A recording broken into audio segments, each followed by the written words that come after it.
All right, shalom, shalom.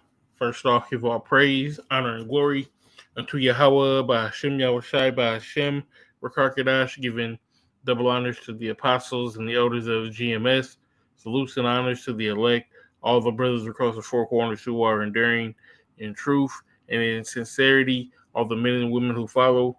This is the brother Kratazah from the Fountain of Living Waters coming back at you with another lesson through the spirit and power of Yahweh by Hashem, Yahushai. This one being entitled The Infrastructure of the MOTB. All right, so this word infrastructure, and I'll pull it up here in the etymology in a moment, but it says the basic physical and organizational structures and facilities, i.e., buildings, roads, power, supplies, needed for the operation of a society or enterprise. It says the fundamental physical and organizational systems. Yeah, the fundamental physical and organizational systems that support a society or economy, including public works like transportation, energy, water, communication networks. Uh,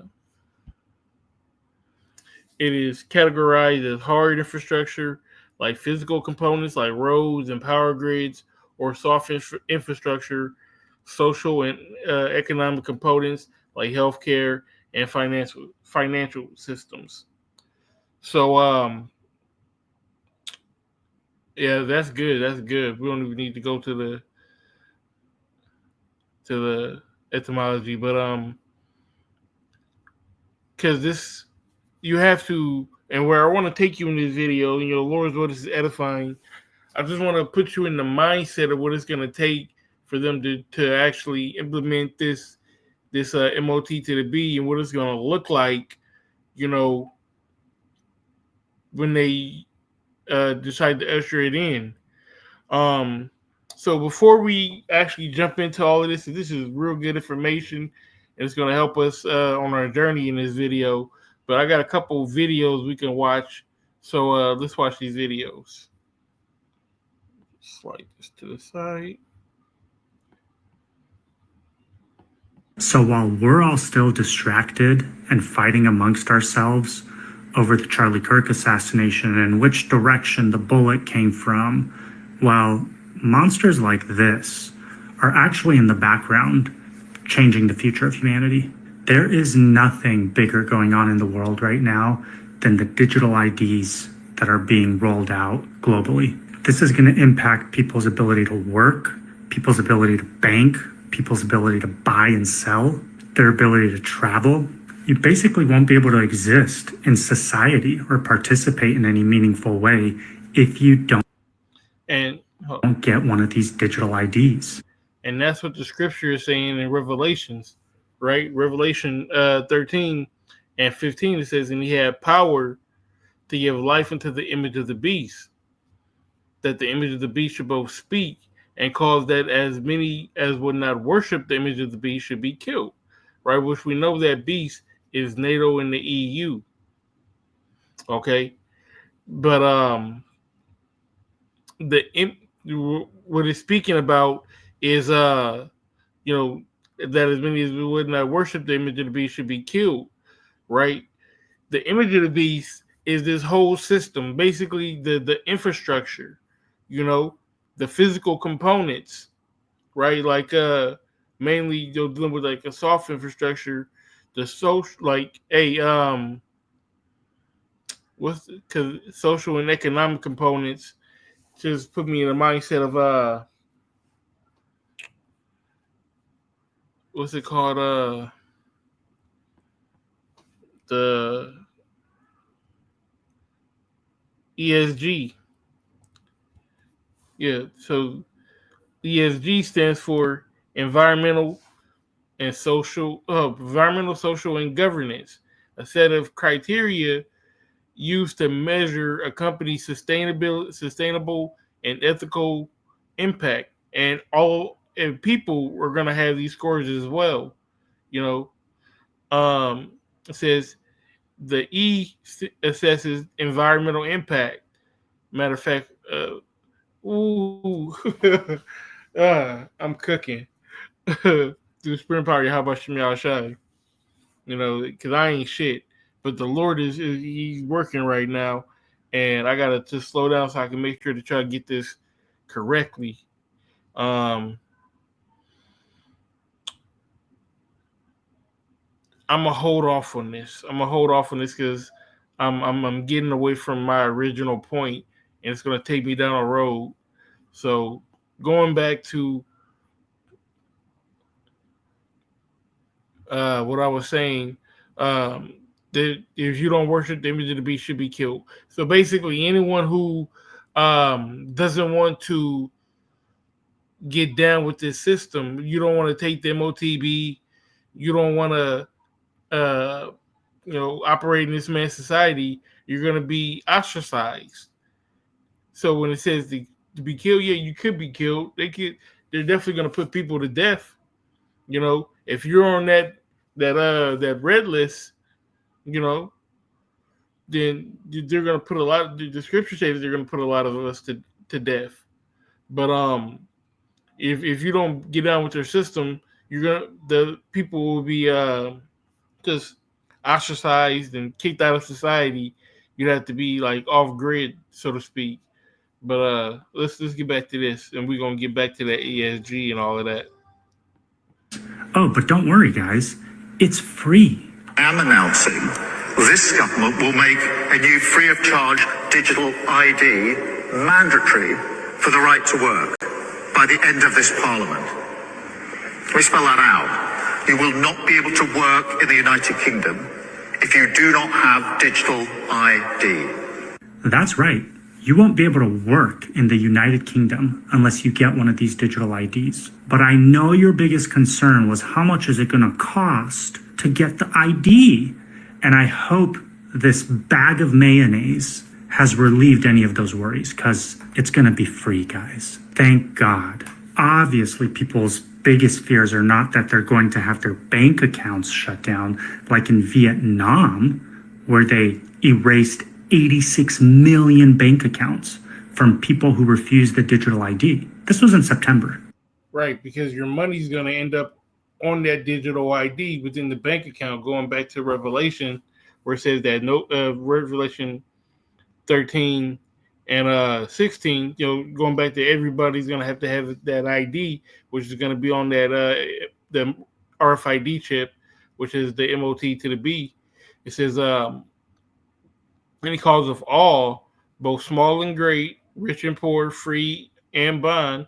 So, everybody, small or great, doesn't matter if you are of notoriety or you're a nobody, whether you're Warren Buffett or, a low bottom dope fiend, poor, whether you're locked up in jail or whether you've never been arrested at all, everyone's going to have to take this MOT to the B. It says to receive a mark in their right hand or in their foreheads. Right. So let's get a picture.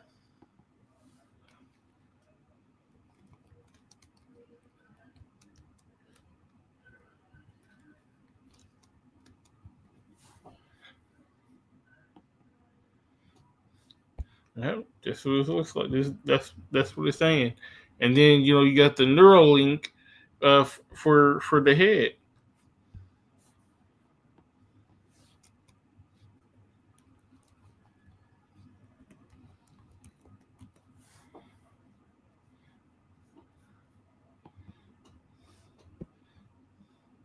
Paralyzed veteran surgically implanted with Neuralink.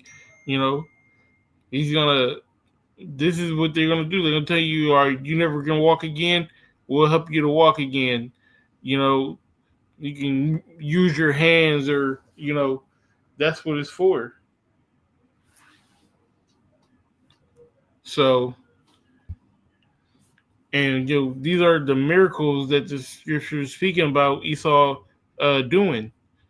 All right, it's gonna be mandatory, and when they make it mandatory, like he said, it's gonna be free, and that's the kicker right there. That's the thing that's gonna get everybody and help. Going back to this, where do we have it?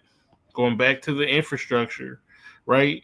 So they're physical components like roads and power grids.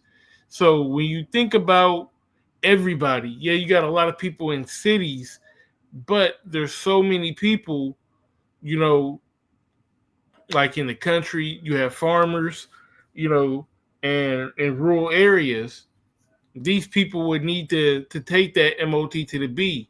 So, you know, how would that happen? Number one, um,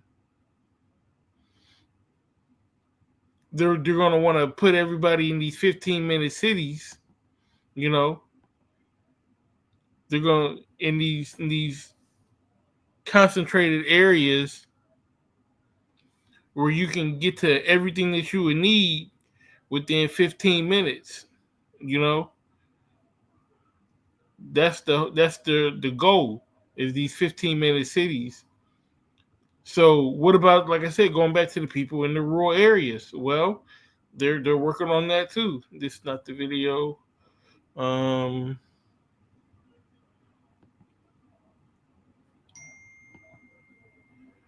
Dang. I know I didn't. Did I mess up the? There we go. So I got a. Bear with me here. So I got a video I want to queue up. I'm gonna let this guy talk for a little bit.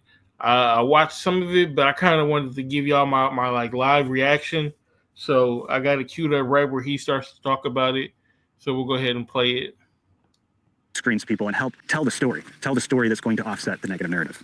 Anyway, Jim Smith wrote me this email. Back to the story. Slow down just a little bit.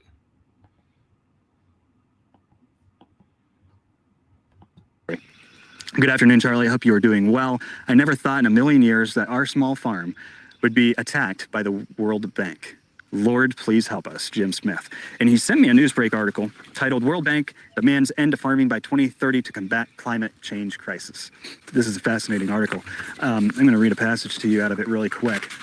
The World Bank has issued a directive to Western nations to completely abolish farming in order to achieve net zero emissions by 2030. The plan includes closing down farms globally and placing them under the control of a few World Economic Forum young global leaders such as Bill Gates, who will then radically alter the way food is grown. Now, they used a lot of trigger words in that sentence, and I think that that's a big turnoff to a lot of people because it almost sounds too crazy to be real. It is true what the World Bank is doing. We saw last year numerous agricultural commissioners from multiple states and numerous Congress representatives send letters out to these banks telling them not to go along with these plans. It's going to completely disrupt agriculture in America. It's going to lead to food insecurity, all sorts of problems. So this is nothing new. But I do think that article, I think it came from Newsbreak, was using a lot of trigger words that send people down these paths. And the problem is that a lot of people end up not believing it when they hear it put that way. You do trigger all of those people who have been following this information and know everything that's going on. But there wasn't a very good explanation as to what exactly the World Bank is doing. They did put in here a quote from a memo from the World Bank. While food on your table may taste good, it is also a hefty slice of the climate change emissions pie. Instead of promoting diverse agricultural practices that local family farmers have been perfecting for centuries, practices that are beneficial to the environment, the World Bank proposes eliminating agriculture entirely in some areas. This push has already been observed in the Netherlands and other parts of Western Europe. You're seeing that in action. But what they're also doing is they're basically changing the lending practices. So when you think about the World Bank, and you think about these our regional and national banking institutions, what they're trying to do is change their lending practices to be environmentally friendly by saying, okay, look, if you're going to lend operating loans to these farmers, because they all depend on operating loans each year to be able to grow the crops on the scale that they grow them on. If you're going to lend money to them, they need to have an electric tractor, they need to have X, Y, and Z. And basically they're creating an infrastructure where you would have to invest millions as a farmer to be able to accommodate, or they wouldn't be able to lend to you. And that's kind of where I see this direction going. It's using finances and debt as a tool to alter an outcome down the road. And that outcome is a massive consolidation and then a massive amount of control over the agricultural production in general. So I'm going to leave this link in the description. He pretty much said what we need him to say. I do want to finish that video, so I'll watch it later and just leave the link in the description. But they're running the farmers out. They have a plan to get the farmers out of there. So anybody, who is in that rural area, where would they go? Like I said, they're going to try to funnel them to these 15-minute cities, right? So going back to the infrastructure, um, the soft infrastructure, dealing with social and economical economic components in healthcare and financial systems. Well, all of that information is going to be on the MOT to the B, right? It's all going to be on there. It's all going to be on the chip. But so let's look at like when you go to like Southeast Asia, like the Philippines or Thailand or shit, even like Mexico. People have like these taco stands and stuff like that. And in these poor countries, like they got iPhones, they got stuff like that. They have all the basic stuff already.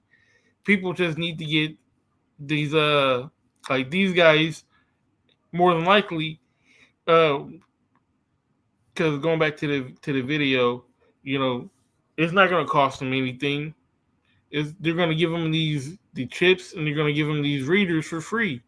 So these guys would need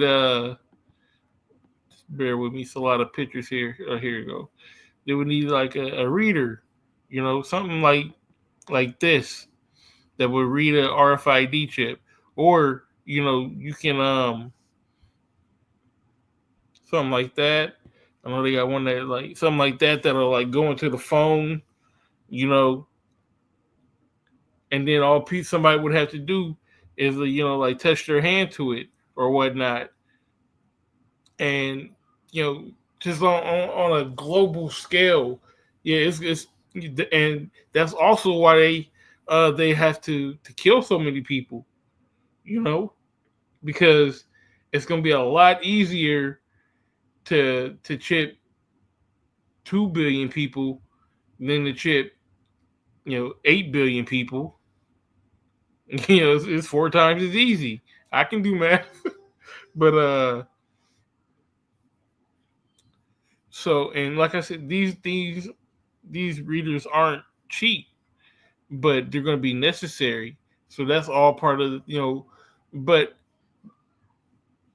when you're in a smaller environment, when it's going to be less needed. That's why everything is being condensed, right? The world is too big right now. The internet has everyone connected, right? They need people isolated. They need people in pockets like this. So here in the United States, you got 50 states, all these different, thousands of cities or whatnot. They need to drop that down. So all the farmland, they're going to have control of all the farmland, and then they're going to sprinkle these 15-minute cities all around the countries, really all around the world, because they want a one world government, right? They want a one world government. So there's not going to be any U.S. Mexico border. There's not going to be any U.S. Canada border. It's just going to be the world. You know what I mean? But you're not going to have access to it because you're going to be stuck in your 15-minute city, right? And they're going to have access to all the farmland to grow all the good crops and things for themselves. And then they're going to set aside a portion of it to grow all the bullshit that they want to feed you. That's what this infrastructure is going to look like. So going back to the environment, what is the environment? Well, according to ESG, because you're going to have that ESG score, right? Your ESG is going to have to be up. Like Black Mirror. What was the name of that? After the score.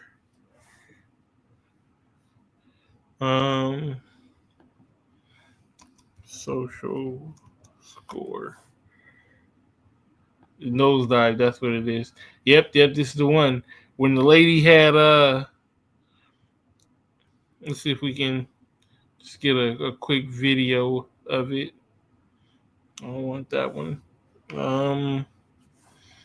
Let's see.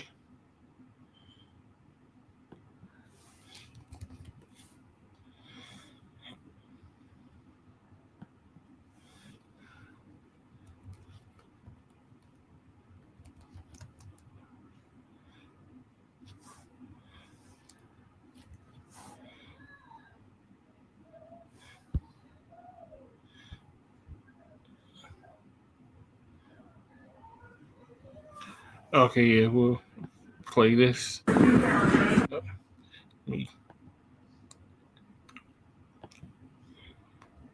play it. No, fair use. This is all fair use.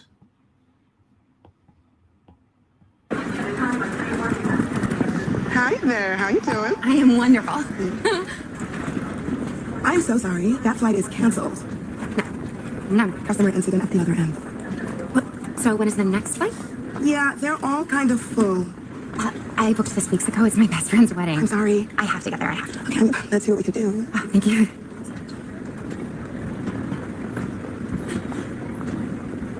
I see there's one standby seat on another plane leaving tonight. Oh, yes. That's reserved for members of our Prime Flight program. You gotta be a 4.2 or over to qualify. Oh, I'm a 4.2. I'm afraid you're actually a 4.183. Oh. Well, that's not my fault.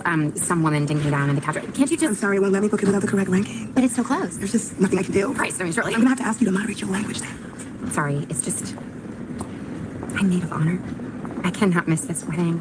And I am so sorry about that. Can you call the supervisor? I cannot do that. Can you just call the supervisor? I cannot do that. Call the fucking supervisor. Okay, that's profanity. With zero tolerance on profanity. I'm sorry, it's just... You have to tell this customer. No. Step away, ma'am. God, just fucking help me! Yep, and there goes I her called score. security. Oh, no, please don't do that. And there goes her score, right? So, going back to the ESG, how do you interact in your environment? The social, how are you interacting with different people? It says in governance, it says G examines corporate governance, such as board structure and executive pay, how you treat your employees, things of that nature. But I want to really focus on the E and the S. Matter of fact, I got a video. Let me see.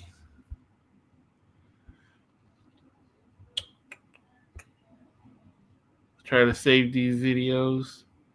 And bear with me.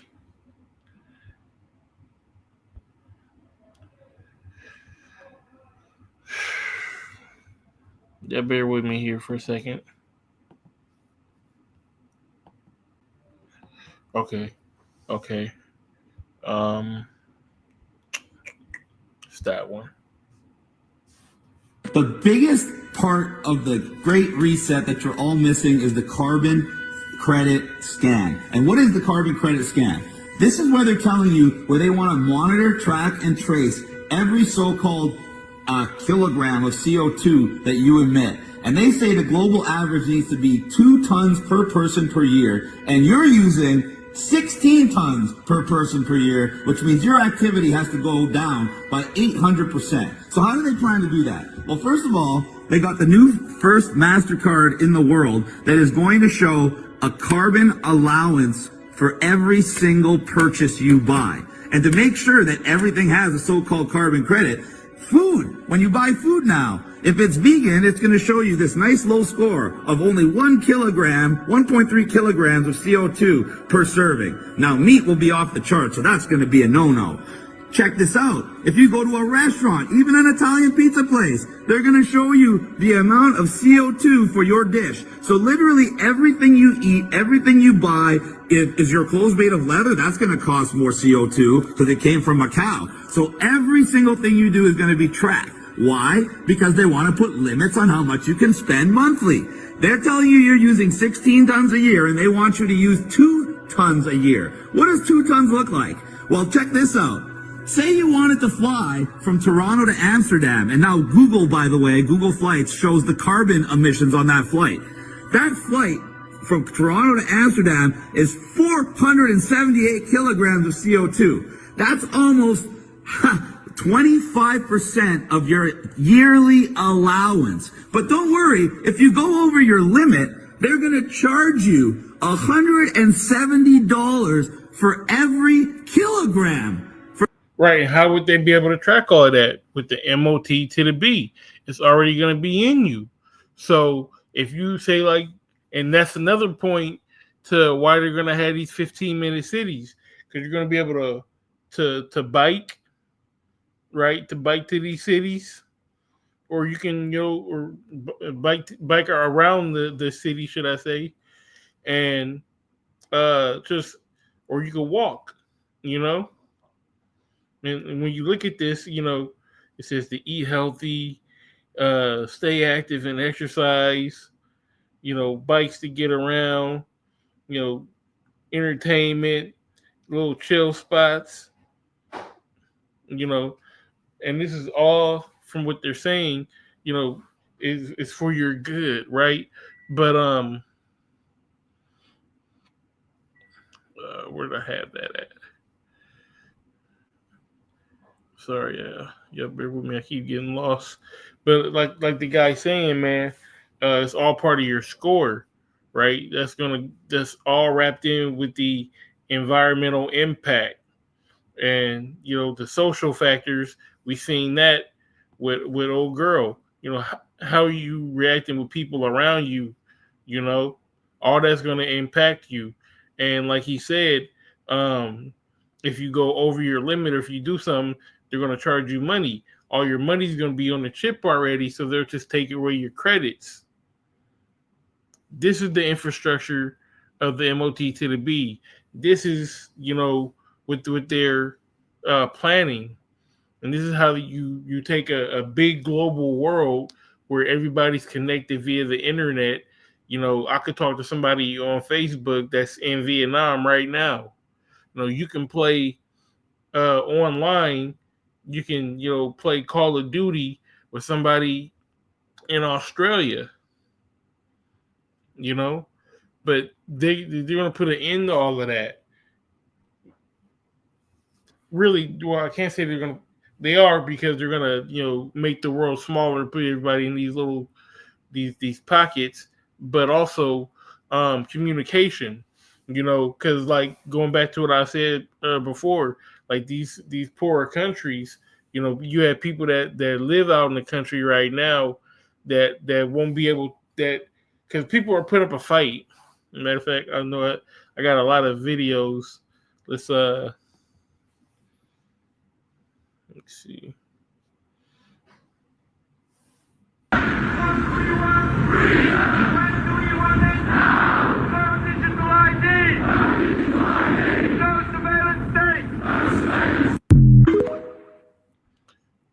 Let's play that one more time.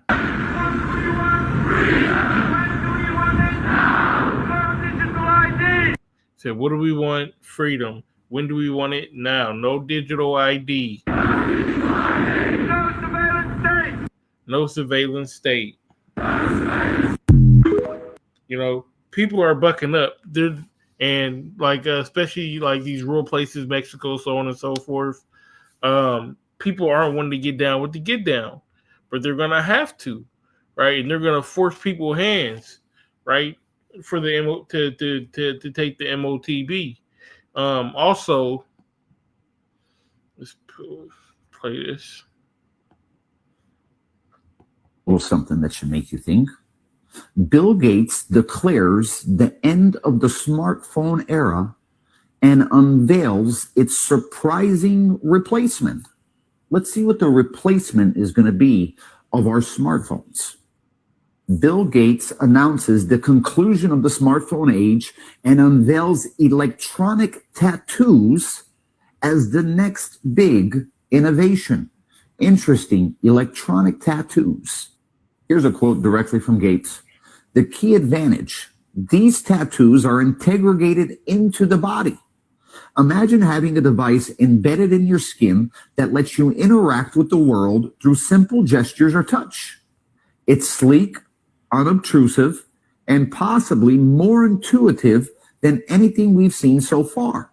The tattoos are powered by tiny nanocapacitors, and they don't require bulky batteries or displays, making them a far more subtle alternative to today's mobile devices. And let's see exactly what they'll be used for.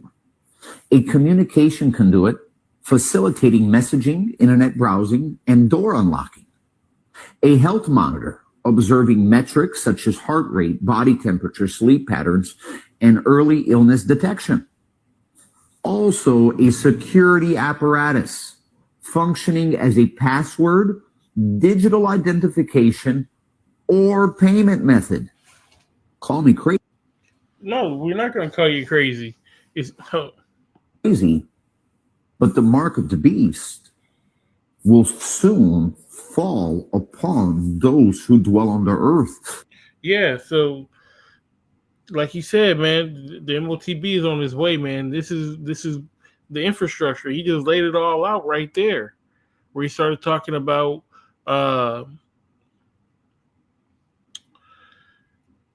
your ID being on it, all your healthcare and all of that. We just spoke about all of that in the infrastructure. Healthcare, financial systems. That's all part of the soft infrastructure of the MOTB. I think I got to everything I wanted to speak about. Oh yeah, because they're stopping these benefits. Let's play this video real quick. You got to put in the sweat and be ready for anything if you want to be your. Nebraska DHHS shared with 1011 today a letter from the USDA stating that should the current government shutdown last through November, the federal funds used for SNAP benefits that month will not be dispersed to states, a cause for concern for organizations like the Food Bank of Lincoln. We alone cannot meet that need for all of the neighbors in Nebraska, and so those benefits are counted on, and they're a part of kind of that daily and monthly activity for those families to make sure they can consistently put food on the table for their families. Nebraska DHHS has not yet shared that letter with the public themselves, as many other departments from other states have. The department did say in a statement shared with us today that they're prepared to communicate with SNAP recipients regarding the status of their benefits should the shutdown continue. Currently, around 150,000 Nebraskans use SNAP each month.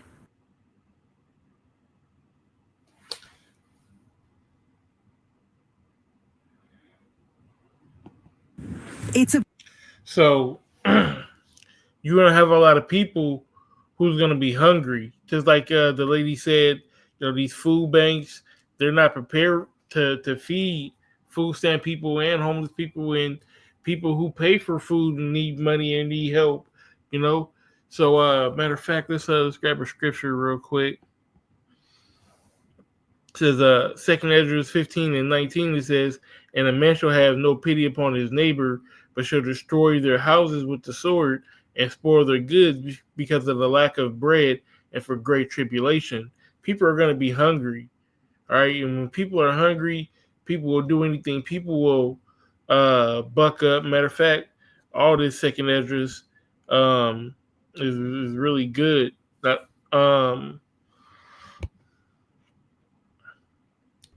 And it goes right along with what we're saying, and we can close it with this.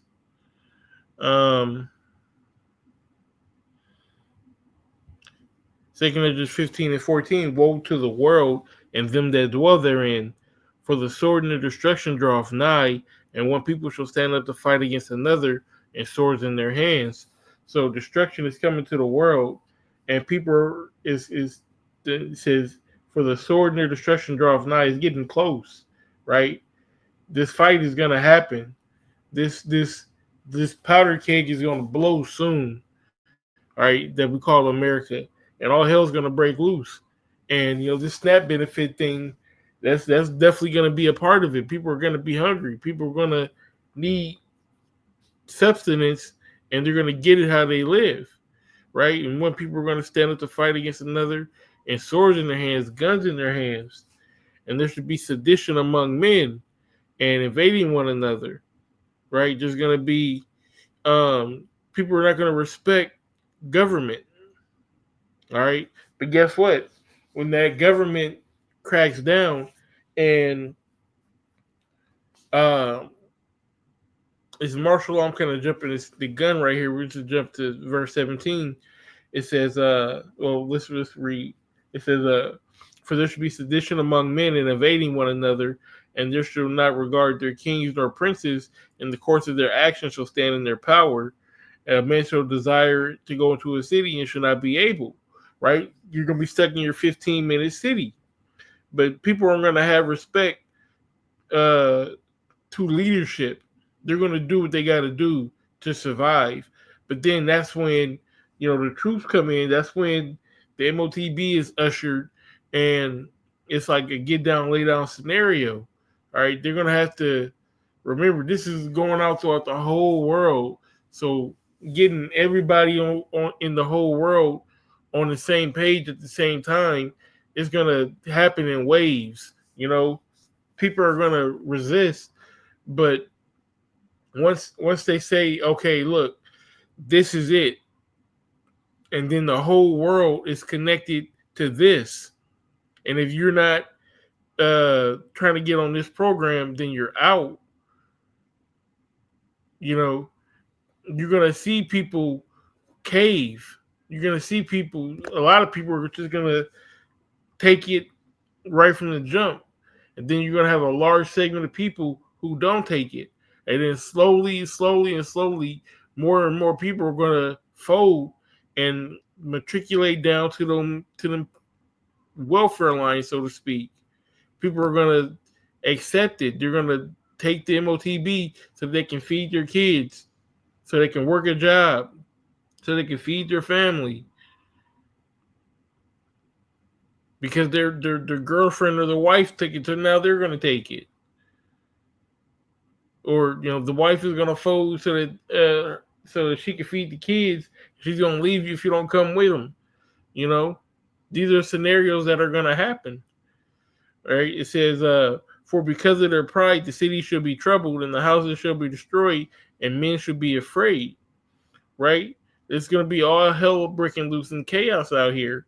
It says, and a man shall have no pity upon his neighbor, but shall destroy their houses with the sword and spoil their goods because of the lack of bread for great tribulation. And hey, this is right around the corner. This is coming up soon. So we just have to have our head on a swivel, keep praying to the Heavenly Father that He protect us, and take it one day at a time. But man, every day the day closer to our test, because we're all going to be tested on this. All right, you got to pass this test. We're all going to have to fight the temptation of the MOTB and put our trust in the Lord. So I'll end it with that. Lord's word is edifying. And with that being said, give all praise, honor, and glory unto Yahweh by Hashem Yahushai by Hashem. Rakar Kadash, giving double honors to the apostles and the elders of GMS who taught me this truth. Salutes and honors to the elect, all the brothers across the four corners who are enduring in both truth and in sincerity, all the men and women who follow. Shalom.